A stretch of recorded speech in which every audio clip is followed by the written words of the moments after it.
আমাদের প্রত্যেকেরই কোনো এক সময় স্বপ্ন ছিল নিজের হাতে একটি কাজ করা উড়ন্ত যন্ত্র তৈরি করা, এবং এখন আমরা দেখাবো কিভাবে ইকিয়ার একটা বাক্স, কোলার বোতল এবং কিছু আলি এক্সপ্রেসের যন্ত্রাংশ দিয়ে আমরা এই স্বপ্ন বাস্তবায়ন করতে পারি এবং সেটিকে আকাশে উড়াতে পারি।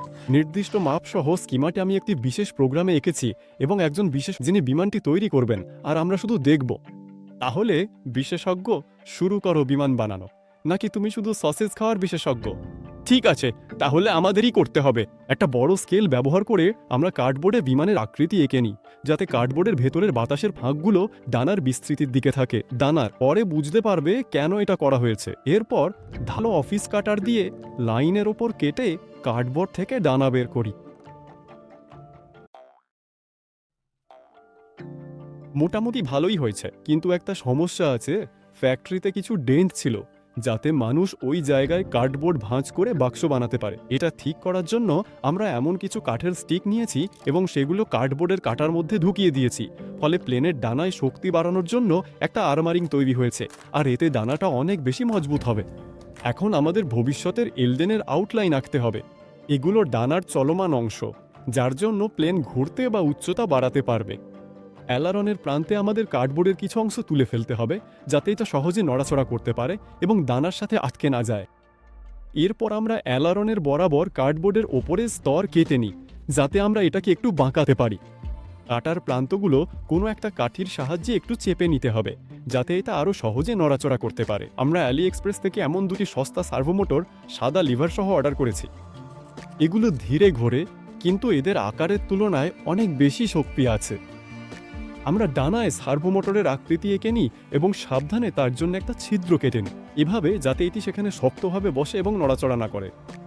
এখন আমরা এমন কিছু প্লাস্টিকের লিভার নিয়েছি, যেগুলো আমাদের এলেরনের কাটায় বসাতে হবে এবং অন্য পাশে বিশেষ ক্লিপ দিয়ে আটকে দিতে হবে। এরপর আমাদের দরকার হবে এমন কিছু বেশি মোটা নয় এমন তার, যেটা সোজা করতে হবে এবং তার এক প্রান্ত বাঁকাতে হবে এভাবে যাতে এটি সার্ভো ড্রাইভে আটকে যায় আর বিপরীত প্রান্তটি লিভারের ক্লিপে আটকে যায়। শেষ পর্যন্ত সবকিছু প্রায় এইভাবেই কাজ করা উচিত। একই কাজ অন্য ডানাতেও করি এবং সার্ভো ড্রাইভগুলোকে হট গ্লু দিয়ে ফিক্স করি। আমাদের বিমানের হৃদয় হবে এই ছোট, হালকা এবং শক্তিশালী ব্রাশলেস মোটরটি। এর সাথে চাইনিজরা একটি ছোট্ট ব্যাটারি পাঠিয়েছে, যেটা মোটরটিকে শক্তি দেবে। কিন্তু ব্যাটারিটি সরাসরি মোটরের সাথে সংযোগ করা যাবে না, আরও একটি এই ধরনের ভোল্টেজ কনভার্টার লাগবে, যেটা তাদের মাঝে সংযুক্ত করা হয়। এছাড়াও আমাদের একটি রিসিভার লাগবে, যা আমাদের নির্দেশনা গ্রহণ করবে এবং সেগুলো মোটরে পাঠাবে। প্রতিটি মোটর এতে প্রায় এইভাবে সংযুক্ত থাকবে। এই ধরনের একটা স্কিমে প্রোপেলারের কথা বলতে ভুলেই যাচ্ছে। আমরা ছোট একটা প্লাস্টিকের কমলা রঙের প্রোপেলার অর্ডার করেছি। আমি কিছুটা সাশ্রয় করতে পেরেছি এবং বিজ্ঞাপনের ওয়েবসাইটে খুঁজে পেয়েছি এই ধরনের একটা চীনা রিমোট কন্ট্রোল, যেটা আমি মাত্র অর্ধেক দামে কিনেছি। বিক্রেতা বলেন তিনি এটি একবারই ব্যবহার করেছেন, আর ধুলো দেখে মনে হয় তিনি ঠিকই বলেছেন। ব্যাটারি ঢুকিয়ে দিই আর মনে হচ্ছে এটা কাজ করছে। সামান্য কিছু সেটিং করার পর আমরা রিমোটের স্টিকগুলো মোটরের সাথে সিঙ্ক করতে পেরেছি, আর আমাদের বিমান প্রথম জীবনের চিহ্ন দেখাতে শুরু করেছে।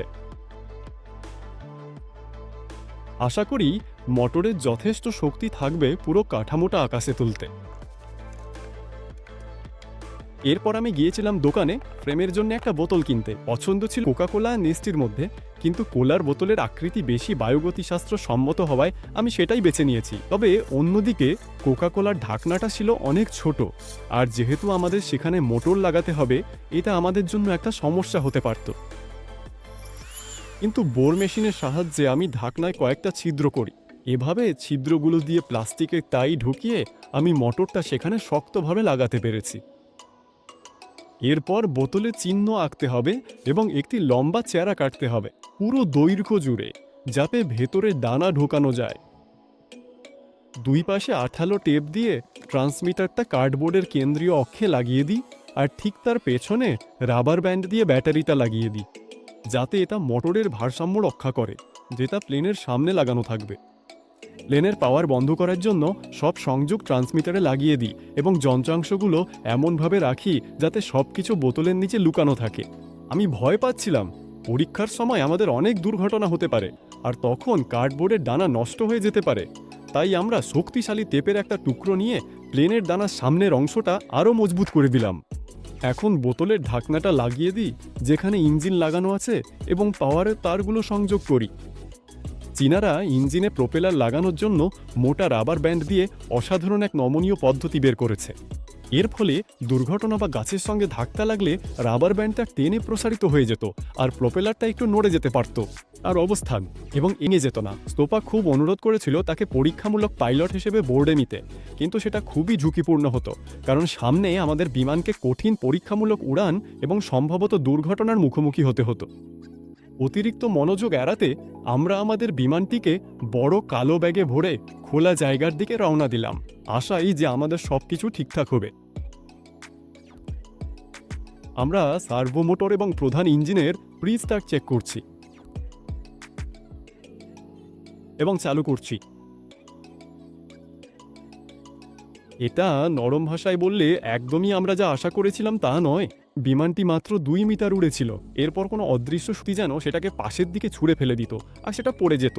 আমরা এমন লজ্জাজনক অবস্থায় ভিডিও শেষ করতে পারি না, তাই আমরা বাড়ি ফিরে গিয়ে ডানার 2 প্রান্তে এমন 2টি স্ট্যাবিলাইজার বানালাম। আশা করেছিলাম এগুলো বিমানটিকে সাহায্য করবে।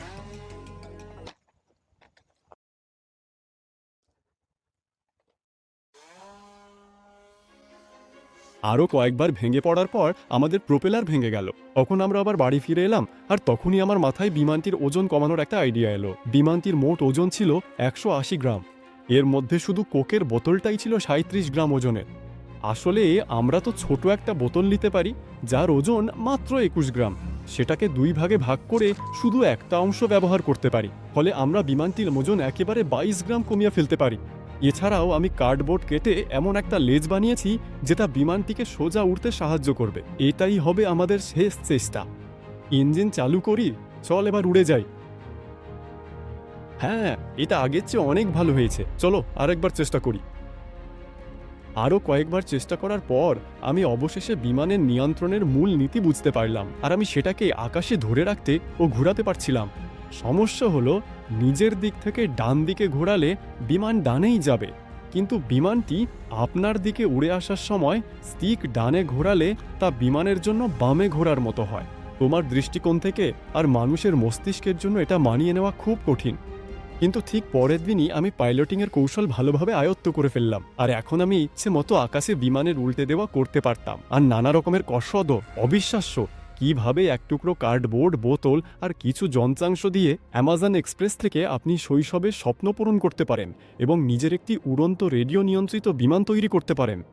এখন শুধু মসৃণভাবে অবতরণ করানো শিখতে হবে, কারণ এতবার দুর্ঘটনার পর ওটা একটু ক্লান্ত দেখাচ্ছে। তবে আমরা অবশ্যই ওটা ঠিক করে নেব, আরও আবার নতুনের মতো হয়ে যাবে। আপনি যদি এমন একটি বিমান বানাতে চান, তাহলে সব যন্ত্রাংশের লিঙ্ক আমি বর্ণনায় দিয়ে রাখব।